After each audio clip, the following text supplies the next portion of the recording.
അവരുടെ കൺസേൺ ആണ് സ്റ്റുഡന്റിന്റെ സക്സസ്, അവരുടെ ഫ്യൂച്ചർ ആൻഡ് കുട്ടിയുടെ സേഫ്റ്റി. ഇത് തന്നെയാണ് ഡയമണ്ട് ഫിനിക്സിന്റെയും ഒരു എന്താ പറയാ പോയിന്റ് ഓഫ് വ്യൂ. നമ്മൾ ഈ throughout the process verbal communications മാത്രമല്ല ചെയ്യുന്നത്, നമുക്ക് ഇതിനെല്ലാത്തിനും ഒരു വ്യക്തമായ ഒരു റിട്ടേൺ എഗ്രിമെന്റ് ഉണ്ട്. സോ സ്റ്റുഡന്റും ഡയമണ്ട് ഫിനിക്സുമായിട്ട് സ്റ്റുഡന്റിന് ചിലപ്പോൾ ചില കാര്യങ്ങൾ പറയാനുണ്ടായിരിക്കും, അല്ലെങ്കിൽ അവന് ചില സജഷൻസ് ഉണ്ടായിരിക്കും. ആ സജഷൻസ് വെച്ചിട്ടാണ് നമ്മളൊരു കൺട്രി നമ്മൾ പറയുന്നത്, നിനക്ക് ഏത് കൺട്രി ആയിരിക്കും ചൂസ് ചെയ്യാനായിട്ട് പറ്റാന്നുള്ളത് പറയുന്നത്. സോ സ്റ്റഡി അബ്രോഡ് ചൂസ് ചെയ്യുന്ന ഒരു സ്റ്റുഡന്റ് എന്തുകൊണ്ട് ഡയമണ്ട് ഫിനിക്സ് ചൂസ് ചെയ്യണം? ആസ് എ അവരുടെ ഒരു ഗൈഡ് എന്നുള്ള രീതിയിൽ എന്തിനാണ് ഡയമണ്ട് ഫിനിക്സ് ചൂസ് ചെയ്യേണ്ട ആവശ്യം? ഇപ്പോൾ അബ്രോഡ് എഡ്യൂക്കേഷൻ ചൂസ് ചെയ്യുന്ന ഒരു സ്റ്റുഡന്റിന്റെ പാരന്റ് എന്ന നിലയ്ക്ക് ഞങ്ങൾ ഒബ്വിയസ്ലി കേട്ട് വരുന്ന ഒരു കാര്യമാണ് പാരൻസിൻ്റെ അടുത്തുനിന്ന്. ഇപ്പോൾ അവരുടെ കൺസേൺ ആണ് സ്റ്റുഡൻറ്റിൻ്റെ സക്സസ്, അവരുടെ ഫ്യൂച്ചർ ആൻഡ് കുട്ടിയുടെ സേഫ്റ്റി. ഇത് തന്നെയാണ് ഡയമണ്ട് ഫിനിക്സിൻ്റെയും ഒരു എന്താ പറയുക പോയിന്റ് ഓഫ് വ്യൂ.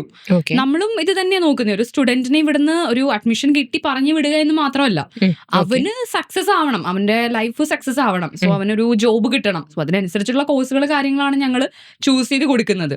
അപ്പോൾ സക്സസ് അതുപോലെ തന്നെ അവൻ്റെ സേഫ്റ്റി അതും ഞങ്ങൾ എൻഷുർ ചെയ്യുന്നുണ്ട്. പിന്നെ ഡയമണ്ട് ഫിനിക്സിനെ സംബന്ധിച്ചിടത്തോളം നമ്മൾ ഈ throughout the process verbal communications മാത്രമല്ല ചെയ്യുന്നത്, നമുക്ക് ഇതിനെല്ലാത്തിനും ഒരു വ്യക്തമായ ഒരു റിട്ടേൺ എഗ്രിമെന്റ് ഉണ്ട്. സോ സ്റ്റുഡന്റും ഡയമണ്ട് ഫിനിക്സുമായിട്ട്. സോ അത് വെച്ചിട്ടാണ് നമ്മൾ ഈ പ്രോസസ്സ് കാര്യങ്ങൾ മുന്നോട്ട് കൊണ്ടുപോകുന്നത്. ഓക്കെ, അപ്പൊ നിങ്ങളുടെ ത്രൂ ഔട്ട് ദ പ്രോസസ്സിനും എഗ്രിമെന്റ് ഉണ്ടായിരിക്കും. ഓക്കെ, ഡയമണ്ട് ഫിനിക്സിൽ വരുന്ന ഒരു സ്റ്റുഡന്റിന്, ഒരു ബാച്ചിലേഴ്സോ അല്ലെങ്കിൽ മാസ്റ്റേഴ്സോ പഠിക്കാൻ വരുന്ന സ്റ്റുഡൻസിന് എന്തൊക്കെ ഓപ്ഷൻസ് നിങ്ങൾക്ക് പ്രൊവൈഡ് ചെയ്യാനായിട്ട് പറ്റും? ഇപ്പോൾ ഡയമണ്ട് ഫിനിക്സിൽ ഒരു സ്റ്റുഡൻറ്റിൻ്റെ പ്രൊഫൈൽ വന്നു കഴിഞ്ഞാൽ സ്റ്റുഡൻറ്റിന് ചിലപ്പോൾ ചില കാര്യങ്ങൾ പറയാനുണ്ടായിരിക്കും, അല്ലെങ്കിൽ അവന് ചില സജഷൻസ് ഉണ്ടായിരിക്കും. ആ സജഷൻസ് വെച്ചിട്ടാണ് നമ്മളൊരു കൺട്രി നമ്മൾ പറയുന്നത്, നിനക്ക് ഏത് കൺട്രി ആയിരിക്കും ചൂസ് ചെയ്യാനായിട്ട് പറ്റാന്നുള്ളത് പറയുന്നത്. ചില കുട്ടികൾക്ക് അവർക്കൊരു ഗോൾ, അവർക്ക് ഇന്നൊരു കൺട്രി വേണം എന്നുള്ളതുണ്ടായിരിക്കും. അപ്പം നമ്മൾ ജർമ്മനി, അതുപോലെ തന്നെ UK, France, Ireland, Latvia, Lithuania, പിന്നെ ഇപ്പോ ജോർജിയ, അതുപോലെ തന്നെ അൽബേനിയ, നഴ്സിംഗ്, സോ അങ്ങനെയൊക്കെ ചെയ്യുന്നുണ്ട്. അപ്പൊ ഒരു സ്റ്റുഡന്റ് ഡയമണ്ട് ഫിനിക്സിലേക്ക് വന്നു കഴിഞ്ഞാൽ അവന്റെ പ്രൊഫൈൽ എന്താണോ അതിനനുസരിച്ച് നമ്മളുടെ പ്രോഡക്ട്സ് നമ്മൾ പറയും. സോ അതിൽ കുട്ടി ഏതിലാണോ കുട്ടിക്ക് ഓക്കെ ആയിരിക്കാം, നമ്മൾ നമ്മുടെ സജഷൻസും നമ്മളുടെ ഗൈഡൻസും കുട്ടിക്ക് കൊടുക്കും. കുട്ടിക്ക് അതിൽ ഏത് ഓക്കെ ആവുന്നോ, അവന് ഏതാണ് അവന് ഫിനാൻഷ്യൽ ആയിട്ടും അല്ലെങ്കിൽ അവന്റെ കോഴ്സ് വെച്ചിട്ട് മുന്നോട്ട് പോയി കഴിഞ്ഞാൽ അവനത് ഓക്കെ ആവുന്നത് ഏത് കൺട്രി ആണോ അതിനനുസരിച്ച്. ഇപ്പൊ ഈ ഫാർമസി ഒക്കെ കഴിഞ്ഞിട്ടുള്ള കുട്ടികളൊക്കെ ആണെന്നുണ്ടെങ്കിൽ നമ്മൾ കൂടുതലും ഇപ്പോൾ മോസ്റ്റ് ഓഫ് ദ സ്റ്റുഡൻസിനും നമ്മൾ അയർലൻഡിന്റെ കാര്യങ്ങൾ നമുക്ക് പറഞ്ഞു കൊടുക്കാനായിട്ട് പറ്റും. അത് അവരുടെ ക്രിട്ടിക്കൽ ഷോർട്ടേജിൽ വരുന്ന കുറച്ച് കോഴ്സസ് ഉണ്ട്. അപ്പോൾ എഞ്ചിനീയറിംഗ് കഴിഞ്ഞവർക്ക്, കമ്പ്യൂട്ടർ സയൻസ് അതുപോലെയൊക്കെ എടുത്തിട്ടുള്ളവരൊക്കെ ആണെങ്കിൽ ഫാർമസി റിലേറ്റഡ് ആണെന്നുണ്ടെങ്കിലും അപ്പോൾ അവർക്ക് ഏത് കൺട്രി ആണോ ചൂസ് ആക്കാൻ പറ്റുക, അല്ലെങ്കിൽ അവരുടെ അയർലൻഡിന്റെ കേസിൽ ക്രിട്ടിക്കൽ ഷോർട്ടേജിൽ വരുന്ന ഒരു കോഴ്സാണ് ഫാർമസി ഒക്കെ. അപ്പൊ അതൊക്കെ പഠിച്ചിരിക്കുന്നവരാണെങ്കിൽ ആ കൺട്രി ആയിരിക്കും കൊടുക്കാൻ പറ്റുക. അപ്പൊ അങ്ങനെ അപ്പൊ അത് നമ്മൾ ആ കുട്ടിക്ക് എന്താണോ വേണ്ടത് അതിനനുസരിച്ച്. ചില കേസുകളിൽ കുട്ടി തന്നെ സെറ്റ് ചെയ്തിട്ടുള്ള കുറച്ച് കാര്യങ്ങളുണ്ടായിരിക്കും, അത് നമ്മളോട് കമ്മ്യൂണിക്കേറ്റ് ചെയ്യും, ഇന്ന കൺട്രി ഇന്ന കോഴ്സ് എന്നുള്ളത് കമ്മ്യൂണിക്കേറ്റ് ചെയ്യും. അത് അവന്റെ റിക്വയർമെന്റ് മീറ്റ് ആയാൽ നമുക്ക് എടുത്തു കൊടുക്കാൻ പറ്റും. ചില കേസിൽ അവനൊന്നും അറിയില്ലായിരിക്കും, +2 ഒക്കെ കഴിഞ്ഞ കുട്ടികളാണെങ്കിൽ അവർക്ക് എന്ത് എടുക്കണം പോലും അറിയില്ല. അപ്പൊ അതുകൊണ്ട് തന്നെ അവൻ ഏതാണ് ഇപ്പൊ നഴ്സിംഗ് രംഗത്തേക്ക് പോകാൻ താല്പര്യമുള്ള കുട്ടിയാണെങ്കിൽ നമുക്കിപ്പോ ഈ പറഞ്ഞ അൽബേനിയ, ജോർജിയ ഒക്കെ കൊടുക്കാനായിട്ട് പറ്റും. വളരെ ചെറിയ എമൗണ്ടിൽ, ഒരു 5 lakh ആ റേഞ്ചിലൊക്കെ വരുള്ളൂ.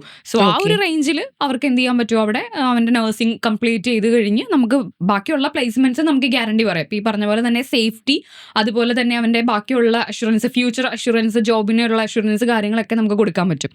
അപ്പൊ അവന്റെ ടേസ്റ്റ് എന്താണോ അതിനനുസരിച്ച് നമുക്ക് കോഴ്സസ്, അല്ലെങ്കിൽ നമുക്ക് ഏത് കൺട്രി ആണോ അത് നമുക്ക് ചൂസ് ചെയ്ത് അതിന്റെ കാര്യങ്ങൾ കമ്മ്യൂണിക്കേറ്റ് ചെയ്ത് കൊടുക്കാം. ഓക്കെ, സോ ഒരു ലൈക്ക് ഒരു മാസ്റ്റേഴ്സോ അല്ലെങ്കിൽ ബാച്ചിലേഴ്സോ എടുക്കാനായിട്ട് ആഗ്രഹിക്കുന്ന ഒരു കുട്ടി നിങ്ങളെ കൺസൾട്ട് ചെയ്യുകയാണെന്നുണ്ടെങ്കിൽ എന്താണോ ആ കുട്ടിക്ക് ആവശ്യമായിരിക്കുന്നത് അതാണ് നിങ്ങളുടെ സൈഡിൽ നിന്ന് നിങ്ങൾ കൊടുക്കുന്നത്.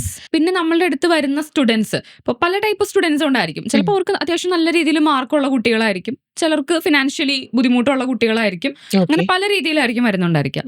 അപ്പോൾ ചിലര് അവർ പറയുന്ന വെച്ചാൽ അവർക്കൊരു ഫിനാൻഷ്യൽ ഒരു ലിമിറ്റ് വന്നിട്ടുണ്ടായിരിക്കും. അതായത് ഒരു 5 ലക്ഷത്തിന് ചെയ്യാൻ പറ്റുന്ന കൺട്രി ഉണ്ടോ മാഡം, അതുപോലെ തന്നെ ഒരു 10 lakhൽ ചെയ്യാൻ പറ്റുന്ന കൺട്രി ഉണ്ടോ. അപ്പൊ അങ്ങനെയൊക്കെ ചോദിക്കുമ്പോൾ നമുക്ക് അതിനനുസരിച്ചുള്ള ഒരു പ്രോഡക്റ്റ് കൊടുക്കണം. അപ്പൊ ഈ ലാറ്റ്വിയ, ലിത്വാനിയ പോലുള്ള കൺട്രീസ് ഒക്കെ ആണെങ്കിൽ നമുക്കൊരു 5 to 6 lakhൽ അവരുടെ എല്ലാ പ്രോസസ്സും കംപ്ലീറ്റ് ചെയ്തിട്ട് ഇവിടുന്ന് അവരെ കയറ്റി വിടാനായിട്ട് പറ്റും. ആ കൺട്രിയിൽ നമുക്ക് അവിടെ മാസ്റ്റേഴ്സോ ബാച്ചിലേഴ്സോ ഒക്കെ പഠിക്കാനായിട്ട് പറ്റും. അപ്പൊ ലോ ബഡ്ജറ്റ് ആണെങ്കിൽ പോലും നിങ്ങളുടെ കൺട്രീസ് ഉണ്ട്. ജർമ്മനിയുടെ കേസൊക്കെ ആണെങ്കിൽ നമുക്ക് ഈ ഒരു ബ്ലോക്ക് അക്കൗണ്ട് വരുന്നുണ്ട്. ബട്ട് അത് വിഡ്രോ ചെയ്ത് എടുക്കാൻ പറ്റുന്ന എമൗണ്ട് ആണ്. ബട്ട് എന്നിരുന്നാലും നമ്മൾ അത് റേസ് ചെയ്യണം. അപ്പോൾ അങ്ങനെ പറ്റാതെ വരുന്നൊരു സ്റ്റുഡന്റ് വരുവാണ്, അവനിപ്പോ വേറെ കുറച്ചും കൂടെ ചെറിയ എമൗണ്ട് വേണമെന്ന് പറയുമ്പോൾ നമുക്ക് ഇങ്ങനെയുള്ള കൺട്രികൾ കൊടുക്കാനായിട്ട് പറ്റും.